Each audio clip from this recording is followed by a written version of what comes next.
Well, I've been writing and you've been looking at my text and photographs of the euphorbias, and I think euphorbias are a fabulous and often underused plant in the American garden.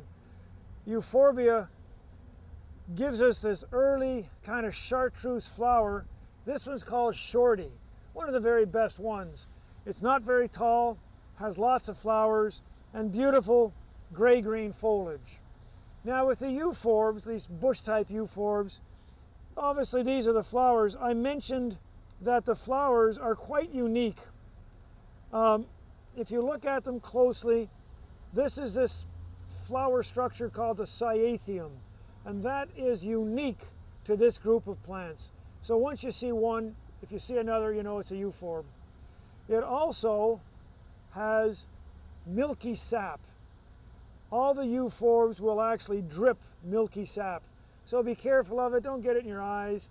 It's really not going to bother too many people and probably won't bother you, but just be a little cautious with it.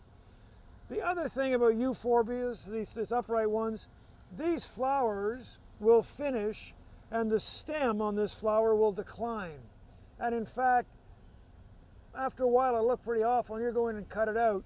But all of these other stems are next year's flowers. So cut these out when they're finished, leave the rest, and you'll get flowers next year.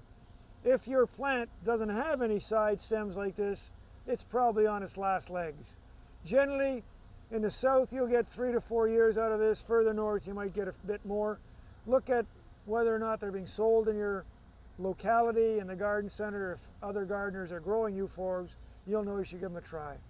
A great plant, a great plant. Give them a go.